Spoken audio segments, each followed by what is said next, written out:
Hello guys, welcome back to Course Gear.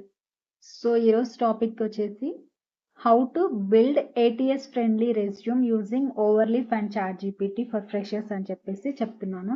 So ఎందుకంటే ఇప్పుడు present డేస్లో రెజ్యూమ్ ఎలా చేసుకోవాలి, ఏమేమి స్కిల్స్ యాడ్ చేయాలి, లైక్ ఏ ఫార్మాట్లో ఉండాలి అని చెప్పేసి చాలా మందికి ఉండే కన్ఫ్యూజనే. సో నేను నిన్న cab Gemini hiring for freshers in 2025 అని చెప్పేసి ఒక వీడియో పెట్టాను కదా. ఆ వీడియోకి అయితే మన సబ్స్క్రైబర్ ఒకరైతే కామెంట్ పెట్టారు, మీ వీడియో నాకు చాలా బాగా నచ్చింది. అండ్ అలాగే మీరు ఈ క్యాబ్ జెమినీ లైక్ ఇట్లాంటి కంపెనీస్కి మనం షార్ట్ లిస్ట్ అవ్వాలి అంటే ఏ రెజ్యూమ్ని పెట్టాలి, రెజ్యూమ్ని ఎలా అప్డేట్ చేసుకోవాలి, ఒక వీడియో చేయండి అని చెప్పేసి కామెంట్ పెట్టారు. థ్యాంక్స్ అండి నా వీడియోస్ చూసి నాకు సపోర్ట్ చేసినందుకు. అండ్ అలాగే మన వీడియోస్ ఇంకా ఎవరైనా ఫస్ట్ టైం చూస్తున్నారా అయితే ప్లీజ్ లైక్ చేయండి, సబ్స్క్రైబ్ చేయండి, బెల్ ఐకాన్ క్లిక్ చేయండి, సో దట్ నా వీడియోస్ ఎక్కువ మందికి రీచ్ అవుతాయి. నా వీడియోస్లో నేను ఇలాంటి న్యూ జాబ్ అప్డేట్స్ గురించి అండ్ అలాగే కోడింగ్ ట్యూటోరియల్స్ గురించి ఎక్స్ప్లెయిన్ చేస్తాను. సో ఈరోజు మన వీడియోలోకి అయితే వెళ్ళిపోదాము. ఓవర్లీఫ్ ఎందుకు చూస్ చేసుకుంటున్నానంటే లైక్ మనకి చాలా వెబ్సైట్స్ ఉన్నాయి, resume.io అండ్ నోవా రెజ్యూమ్ ఇలా చాలా ఉన్నాయి. వాటన్నిటిలో టెంప్లెట్స్ ఉంటాయి కరెక్టే, కానీ ఆ టెంప్లెట్స్లో మనం చేంజ్ చేసేటప్పుడు చిన్న చిన్న మిస్టేక్స్ కూడా వస్తాయి. ఎలా అంటే like font size, font text, అలాగే bold, underline, vertical space, horizontal space ఇవన్నీ చేంజ్ చేసేటప్పుడు చిన్న చిన్న మిస్టేక్స్ వస్తాయి. సో నేను ఈ ఓవర్లీఫ్నే బెటర్ అని ఎందుకు చూస్ చేసుకున్నానంటే ఈ ఓవర్లీఫ్లో కోడింగ్ ఉంటుంది. ఈ కోడింగ్లో మనకి ఎక్కడ కావాలో అక్కడైతేనే మనం చేంజ్ చేసుకోగలం. ఇక్కడ టెంప్లెట్స్ కూడా ఉంటాయి, అదొక బెస్ట్ బెనిఫిట్ అనమాట.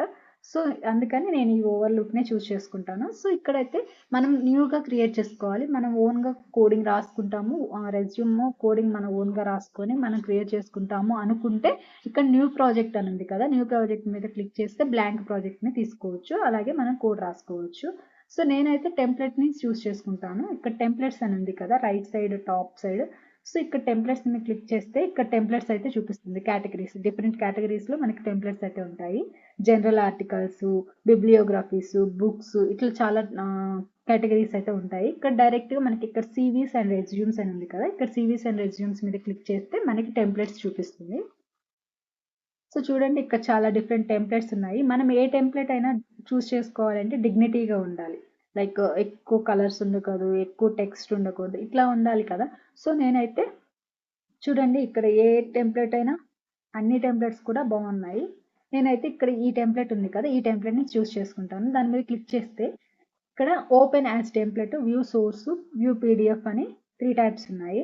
సో నేనైతే ఓపెన్ యాజ్ టెంప్లెట్ ఎందుకు క్లిక్ చేస్తున్నామంటే మనం దాంట్లో కోడింగ్ని చేంజ్ చేసుకోవాలనుకుంటున్నాం కాబట్టి ఓపెన్ యాజ్ టెంప్లెట్ అని ఉంటే లెఫ్ట్ సైడ్ కోడింగ్ ఉంటుంది, రైట్ సైడ్ రెజ్యూమ్ ఉంటుంది. వ్యూ సోర్స్ అంటే సోర్స్ కోడ్ని బేస్ చేసుకొని, ఇప్పుడు ఆ సోర్స్ కోడ్ని చూసి ఆ సోర్స్ కోడ్ బేస్ చేసుకొని మీరు ఓన్గా సోర్స్ కోడ్ రాసుకోవాలి అనుకుంటే వ్యూ సోర్స్ కోడ్కి వెళ్ళొచ్చు. వ్యూ పీడిఎఫ్, ఈ టెంప్లెట్ని, ఈ రెజ్యూమ్ టెంప్లెట్ని మీరు పీడిఎఫ్గా చూడాలి అనుకుంటే వ్యూ పీడిఎఫ్ చేయొచ్చు. ఇక్కడ ఓపెన్ యాజ్ టెంప్లెట్ క్లిక్ చేస్తున్నాను.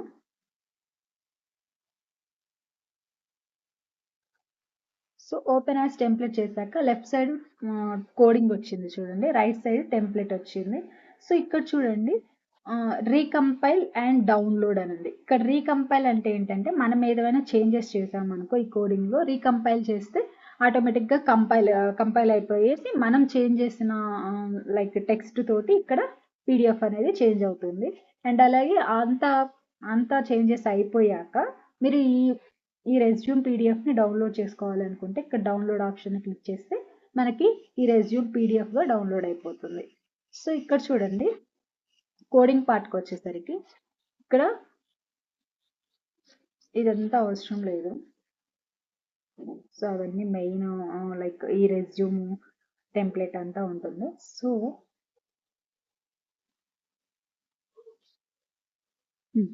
హెడర్ పార్ట్, ఇక్కడ హెడర్ పార్ట్ ఉంది కదా, ఇక్కడ చూడండి name, location, mail, contact number, ఇదంతా హెడర్ పార్ట్. ఇక్కడ హెడర్ పార్ట్ ఉంది కదా, సో చూడండి బిగిన్ డాక్యుమెంట్ అయితే ఇక్కడ బిగిన్ అయింది. అండ్ అలాగే హెడర్ పార్ట్ కూడా ఇక్కడ బిగిన్ అయింది. ఇక్కడ హెడర్ పార్ట్లో జాండీ అని ఇక్కడ సెలెక్ట్ ఫాంట్ అని ఉంది, జాండీ అని ఉంది. సో జాన్ డి ప్లేస్లో మీ నేమ్ పెట్టుకోండి, మీ నేమ్ పెట్టుకోండి. ఇక్కడ రీకంపైల్ చేస్తే మీ నేమ్ ఇక్కడ యాడ్ అయిపోతుంది. అండ్ అలాగే 5pt వర్టికల్ స్పేస్. ఇక్కడ వర్టికల్ స్పేస్ అంటే ఈ జాన్ డి నేమ్కి నెక్స్ట్ ఇక్కడ ఇంకొక లైన్ ఉంది కదా, యువర్ లొకేషన్ యువర్ ఈమెయిల్ అనేసి. ఆ 2 లైన్లకు మధ్యన వర్టికల్ స్పేస్ వచ్చేసి 5pt ఉంది. నెక్స్ట్ నార్మల్ సైజ్ ఇక్కడ యువర్ లొకేషన్ అని ఉంది. ఈ యువర్ లొకేషన్ ప్లేస్లో మీరు ఏ లొకేషన్లో ఉన్నారో ఆ లొకేషన్ పెట్టుకోండి. ఎందుకంటే ఇప్పుడు ఏదైనా హెచ్ఆర్ మన రెజ్యూమ్ చూసినప్పుడు లైక్ వీళ్ళు ఏ సిటీలో ఉన్నారు, ఏ లొకేషన్లో ఉన్నారు, హైదరాబాదా, బెంగళూరా, చెన్నైయా అని చూస్తారు. మన నేటివ్ ప్లేస్ ఏమైనా విలేజ్ నేమ్స్ అయితే పెట్టుకోకండి. ఎందుకంటే వాళ్ళు రెజ్యూమ్ చూసినప్పుడు మెయిన్ లొకేషన్ చూసి కూడా మనం షార్ట్ లిస్ట్ చేసేదానికి ఛాన్సెస్ ఉన్నాయి. వాళ్ళ కంపెనీ ఈ లొకేషన్లో ఉందా, మనం ఏ లొకేషన్లో ఉన్నామో, వాళ్ళ ఫేస్ టు ఫేస్ ఇంటర్వ్యూకి వచ్చేదానికి ఛాన్సెస్ ఎంతవరకు ఉన్నాయని చెప్పేసి హెచ్ఆర్ చూస్తుంది. సో ఇక్కడైతే యువర్ లొకేషన్ ప్లేస్లో మీరు ఏదైనా సిటీ, మీరు ఎక్కడున్నారు, హైదరాబాద్, బెంగళూరా, చెన్నై అనేసి లొకేషన్ నేమ్ అయితే పెట్టుకోండి. అండ్ అలాగే మెయిల్ ఐడి, వర్కింగ్ మెయిల్ ఐడినే ఇవ్వండి. అండ్ అలాగే 1-2 టైమ్స్ చెక్ చేసుకోండి మెయిల్లో ఏమైనా మిస్టేక్స్ ఉన్నాయా అని చెక్ చేసుకొని మెయిల్ కరెక్ట్ మెయిల్లోనే ఇవ్వండి. అండ్ అలాగే కాంటాక్ట్ నెంబర్ కూడా వర్కింగ్ కాంటాక్ట్ నెంబర్ ఇవ్వండి.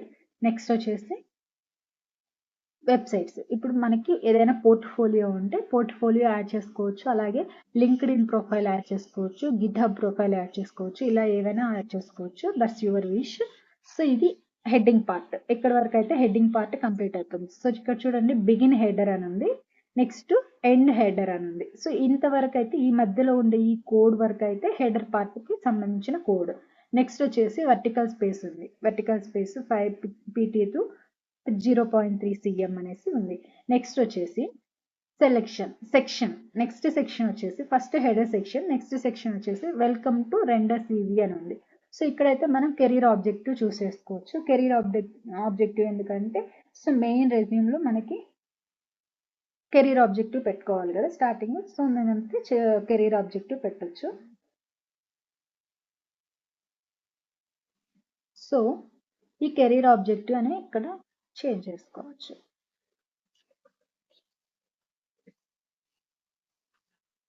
చేంజ్ చేసి ఇక్కడ రీకంపైల్ చేస్తే అక్కడ చేంజ్ అయిపోతుంది కెరీర్ ఆబ్జెక్టివ్ అని.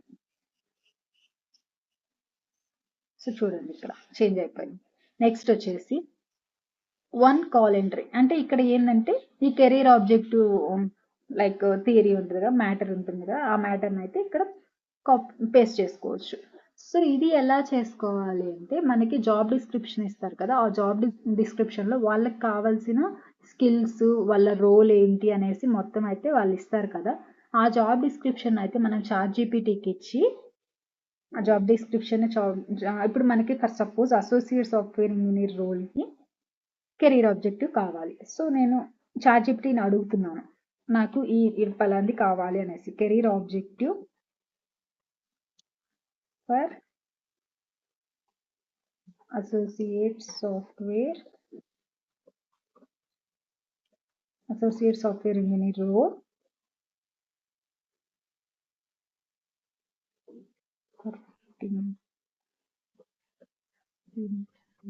ATS friendly resume, give me with important keywords.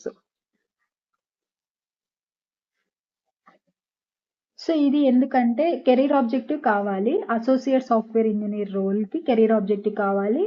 ఎందుకంటే మన రెజ్యూమ్లో పేస్ట్ చేసుకోవడానికి కావాలి. అండ్ అలాగే ఇంపార్టెంట్ కీవర్డ్స్ వాళ్ళు ఇచ్చిన జాబ్ డిస్క్రిప్షన్లో ఇంపార్టెంట్ కీవర్డ్స్ ఉంటాయి లైక్ స్కిల్స్, వాళ్ళకి ఏమేమి కావాలి అనేసి మొత్తం ఉంటాయి కదా, అవి ఇంపార్టెంట్ కీవర్డ్స్. ఆ ఇంపార్టెంట్ కీవర్డ్స్ని యాడ్ చేసి మనకి ఇది కెరీర్ ఆబ్జెక్టివ్ ఇస్తుంది. సో ఇప్పుడు నేను క్లిక్ చేశాక చూడండి ఇక్కడ కెరీర్ ఆబ్జెక్టివ్ అయితే ఇస్తుంది.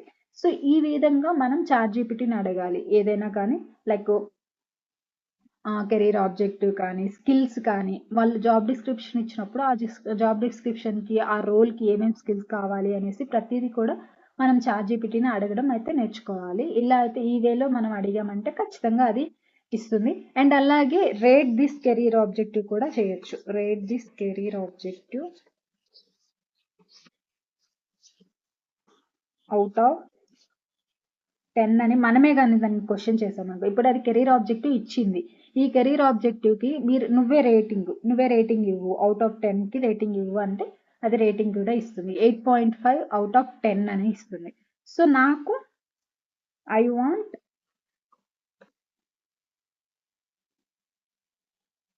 10 రేటింగ్ కెరీర్ ఆబ్జెక్టివ్ అని అడగండి.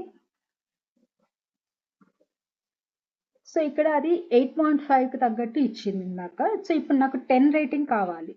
సో దాన్ని ఇస్తుంది చూడండి ఇక్కడ, motivated and detail oriented computer science ఇట్లాగా కీవర్డ్స్ని యాడ్ చేసి అది ఇస్తుంది. సో ఇప్పుడు చూడండి, కంట్రోల్-C కాపీ చేసుకొని వై ది స్కోర్ అంటే ఇందాక చెప్పారు కదా, ATS ఫ్రెండ్లీగా ఉంటుంది, clear and specific, technical team focus, balanced tone, ఇట్లా ప్రతిదీ యాడ్ చేసి ఇస్తుంది.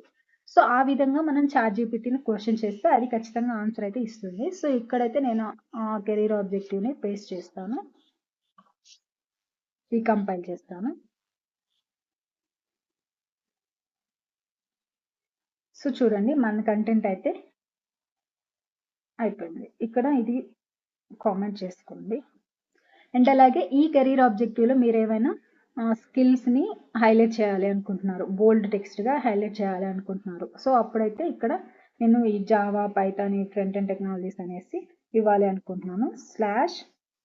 /text BF అని ఇక్కడ చూపిస్తుంది చూడండి. ఇట్లాగే ఇది క్లిక్ చేసి ఇట్లా పారాంథసిస్ ఇచ్చేస్తే ఇక్కడ వరకు నేను ఇవ్వాలి అనుకుంటున్నాను. సో ఇప్పుడు రీకంపైల్ చేస్తే అంతవరకు ఆ టెక్స్ట్ అనేది బోల్డ్ అయిపోతుంది. సో చూడండి, ఇప్పుడు మనం ఇచ్చిన టెక్స్ట్ వరకు బోల్డ్ అయింది. ఇట్లాగా బోల్డ్ కూడా యాడ్ చేసుకోవచ్చు. అండ్ అలాగే సో నెక్స్ట్ క్విక్ గైడ్ అని ఉంది. దీని ప్లేస్లో మనం ఎడ్యుకేషన్ యాడ్ చేసుకోవచ్చు. సో ఫస్ట్ అయితే career objective, next education, next technical skills. ఇక్కడైతే టెక్నికల్ స్కిల్స్ లాస్ట్లో యాడ్ చేశారు, మీరైతే ఫస్ట్లోనే యాడ్ చేయండి. ఎందుకంటే వాళ్ళు ఏ హెచ్ఆర్ అయినా ఫస్ట్ టెక్నికల్ స్కిల్స్నే చూస్తుంది, అలాగే ఎడ్యుకేషన్ చూస్తుంది. So first career objective, next education కూడా మనం ఫస్ట్ హైయెస్ట్ ఎడ్యుకేషన్ ఇవ్వాలి. లైక్ సపోజ్ బీటెక్ చేశారనుకో, బీటెక్, ఇంటర్మీడియట్, స్కూలింగ్ అని ఇవ్వాలి. సో అట్లాగా మనం ఫస్ట్ హయ్యర్ ఎడ్యుకేషన్ ఇవ్వాలి. నెక్స్ట్ వచ్చేసి స్కిల్స్ కూడా మీరు ఫ్రంట్ అండ్ టెక్నాలజీస్ వస్తే ఫ్రంట్ అండ్ టెక్నాలజీస్ అనే హెడ్డింగ్ పెట్టుకొని ఫ్రంట్ అండ్ టెక్నాలజీస్ ఏమైతే ఉన్నాయో అవి ఇవ్వచ్చు. Next back and technologies and database and cloud technologies and tools, ఇట్లాగా హెడ్డింగ్ వైజ్గా టెక్నికల్ స్కిల్స్ని కూడా యాడ్ చేసుకోండి. నెక్స్ట్ వచ్చేసి ఎక్స్పీరియన్స్. ఫస్ట్ సపోజ్ మీకు ఏమైనా ఇంటర్న్షిప్ ఎక్స్పీరియన్స్ ఉందా, ఇంటర్న్షిప్ ఎక్స్పీరియన్స్ కూడా యాడ్ చేసుకోవచ్చు. అలాగే రియల్ టైమ్ ఎక్స్పీరియన్స్ ఉన్నా కూడా రియల్ టైమ్ ఎక్స్పీరియన్స్ కూడా యాడ్ చేసుకోవచ్చు. సో ఇక్కడ చూడండి, ఇక్కడ టైం కూడా ఇచ్చారు. సపోజ్ ఎక్స్పీరియన్స్కి టైం కూడా ఇచ్చారు, ఎప్పటి నుంచి ఎప్పటి వరకు చేశారు అనేసి మొత్తం ఉంటుంది. ఆ డీటెయిల్స్ అన్నీ మనం ఈ కోడింగ్లో అయితే చెక్ చేసుకొని యాడ్ చేసుకోవచ్చు, ఎక్కడ మోడిఫికేషన్ కావాలనేసి ప్రతిదీ కూడా ఉంటుంది. అండ్ అలాగే ఆఫ్టర్ ఎక్స్పీరియన్స్ ప్రాజెక్ట్స్ కూడా యాడ్ చేసుకోవాలి. ప్రాజెక్ట్స్ మీన్స్ అకాడమిక్ ప్రాజెక్ట్స్ ఉంటాయి అండ్ పర్సనల్ ప్రాజెక్ట్స్ కూడా ఉంటాయి. సో ఈ విధంగా మీరు ప్రాజెక్ట్స్ని కూడా యాడ్ చేసి ప్రాజెక్ట్స్ కింద ఏ టెక్నాలజీస్ యూజ్ చేశారో కూడా పెట్టుకోండి. అండ్ అలాగే ఆ ప్రాజెక్ట్స్ అయిపోయాక సర్టిఫికేట్స్ అయినా యాడ్ చేసుకోండి, లేకపోతే అచీవ్మెంట్స్ అయినా యాడ్ చేసుకోండి. అవి అయిపోయాక లాస్ట్లో డిక్లరేషన్, దట్స్ యువర్ విష్, అంటే మీకు కావాలి అనుకుంటే డిక్లరేషన్ ఇవ్వండి, లేకపోతే డిక్లరేషన్ లీవ్ ఇట్. సో ఇది రెజ్యూమ్ ఫార్మాట్ అయితే ఈ విధంగా చేసుకోవచ్చు. సో ప్రతిదీ కూడా వాళ్ళు జాబ్ డిస్క్రిప్షన్లో ఏ రోల్ అయితే ఇచ్చారో ఆ రోల్ బేస్ చేసుకొని మన ప్రాజెక్ట్స్ని యాడ్ చేసుకోవాలి, ఎడ్యుకేషన్ యాడ్ చేసుకోవాలి, ఎక్స్పీరియన్స్ యాడ్ చేసుకోవాలి, కెరీర్ ఆబ్జెక్టివ్ యాడ్ చేసుకోవాలి. సో ఈ విధంగా వాళ్ళు ఇచ్చిన డిస్క్రిప్షన్ బేస్ చేసుకొని మనం యాడ్ చేసుకుంటే షార్ట్ లిస్ట్ అయ్యే ఛాన్సెస్ ఎక్కువ ఉంటాయి. సో ఇది ఈ రోజు వీడియో. అండ్ అలాగే ఈ రెజ్యూమ్ అంతా మీరు మోడిఫికేషన్స్ చేంజ్ చేసేసాక ఇక్కడ డౌన్లోడ్ సింబల్ మీద క్లిక్ చేస్తే డౌన్లోడ్ అయిపోయి మీ డౌన్లోడ్స్లో యాడ్ అయిపోతుంది. ఆ రెజ్యూమ్ తీసుకెళ్ళి మీరు అప్లికేషన్లో పోస్ట్ చేసి అప్లై చేస్తే maybe chances are there for shortlisting. So ఇది ఈ రోజు వీడియో. నా వీడియో మీకు నచ్చినట్లయితే ప్లీజ్ లైక్ చేయండి, సబ్స్క్రైబ్ చేయండి, బెల్ ఐకాన్ క్లిక్ చేయండి. అలాగే మీకు ఏమైనా డౌట్స్ ఉంటే కామెంట్ సెక్షన్లో కామెంట్ చేయండి. ఈ వీడియో మీకు నచ్చినట్లయితే మీ ఫ్రెండ్స్కి కూడా షేర్ చేయండి. సో దట్ నా వీడియోకి ఎక్కువ రీచ్ వస్తుంది. So thank you for watching.